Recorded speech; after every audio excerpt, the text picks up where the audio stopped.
गडकरी जी का कहना है कि मतलब जो पॉल्यूशन है वो बहुत ज़्यादा हो रहा है, लेकिन ये आधी स्टोरी बताते हैं। तो गवर्नमेंट ये बड़े आराम से कह रही है कि नहीं नहीं भैया, सबसे ज़्यादा पॉल्यूशन यही सब गाड़ियाँ करती हैं।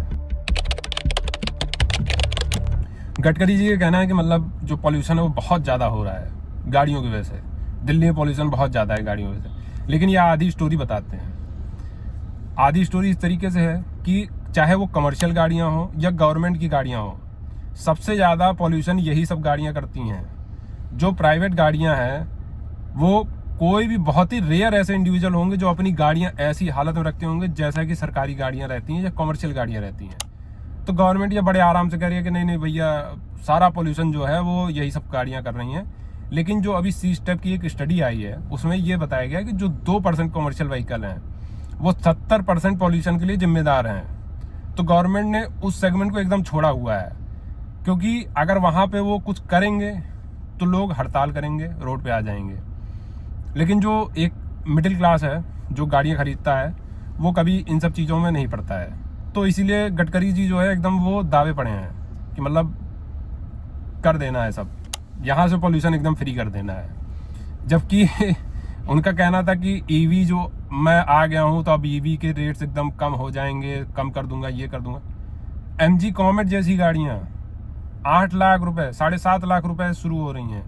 जबकि होना ये चाहिए था, गवर्नमेंट के प्लान इस तरीके से होने चाहिए थे कि जो मेट्रो सिटीज़ हैं जहाँ पे जो गाड़ियों का ट्रैफिक ज़्यादा है वहाँ पे लोग एमजी कॉमेट जैसी गाड़ियाँ खरीदें, उनको प्रेफर करें। और वो तभी करेंगे जब आप सब्सिडी देंगे या ऐसा कुछ प्लान बनाएंगे ऑटोमोबाइल इंडस्ट्री के साथ मिलके कि ये सब गाड़ियाँ जो एमजी कॉमेट टाइप की हैं ये विद इन 5 लाख या 5 लाख तक के ब्रैकेट में आ जाएं, ना कि 8-8 लाख तक में, 9-9 लाख तक में ये सब गाड़ियाँ हैं। अगर इतनी महंगी कोई ईवी गाड़ी आ रही है तो कोई क्यों ही लेगा।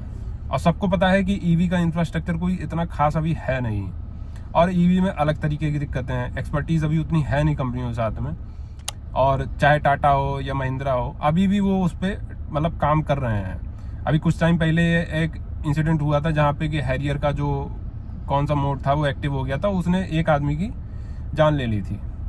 तो आप समझ सकते हैं कि ईवी का जो मार्केट है वो ऐसा है कि अभी वो डायनामिक है और उससे कोई खास फ़ायदा कस्टमर को अभी मिलना है नहीं, क्योंकि वो उसकी जो कॉस्ट है वो बहुत ज़्यादा है। और ईवी लेने का मतलब है कि कस्टमर को 2 गाड़ियाँ लेनी ही पड़ेंगी। ईवी आप एक चार्ज पे कितना चलाओगे? 200, 300, 400, 500, बहुत ही अच्छी हुई तो ही 500 जाएगी। बाकी कंपनियां क्लेम कर दी 500 किलोमीटर रेंज, 600 किलोमीटर रेंज। जो ऑफिशियली आती है वो 150-200 किलोमीटर कम ही आती है जो ओरिजिनल रेंज होती है। और फास्ट चार्जर से अगर आप चार्ज कर रहे हैं तो कॉस्ट ऑलमोस्ट पेट्रोल के बराबर आ रही है। तो कोई क्यों लेगा ईवी। लेकिन गडकरी जी जो हैं उन्होंने ठाना है कि मतलब पोल्यूशन एकदम ख़त्म कर देना है गाड़ियों वाला। उनका मानना है कि जो गाड़ियों के साइलेंसर के पाइप है वो लोगों के नाक में घुसे हुए हैं, सारा पोल्यूशन वो लोगों के मुंह में ही जा रहा है, ठीक है। लेकिन ऐसा नहीं है। गवर्नमेंट की जो पॉलिसीज़ हैं वो भी एकदम मतलब पता नहीं किस तरीके की बना रहे हैं। ये यूरोपियन स्टैंडर्ड फॉलो कर रहे हैं। यूरोप में जो नॉर्म्स आए हैं वही इंडिया में भी ला रहे हैं। अभी BS6 चल रहा है, BS7 पे आएंगे, BS7 पे आएंगे, अगेन टेक्नोलॉजी चेंज होगी, कॉस्ट बढ़ेगी, कॉस्ट कस्टमर बेयर करेगा। जबकि एक पॉइंट ये बताना भूल जाते हैं या बताते नहीं हैं, वो ये है कि भाई यूरोप के स्टैंडर्ड अगर आप फॉलो कर रहे हो तो पर कैपिटा इनकम भी तो आप कंसीडर करोगे।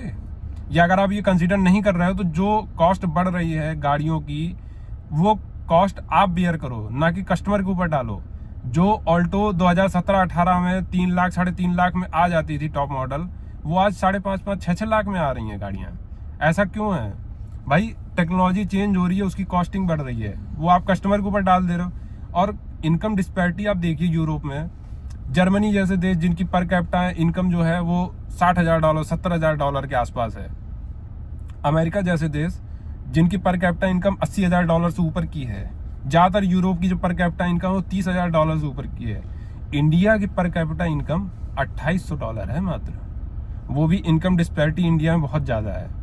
तो आप ये जो नॉर्म्स ला रहे हैं ये थोड़ा मतलब इस तरीके से कंसीडर करिए कि आम लोगों को ऊपर ना पड़े।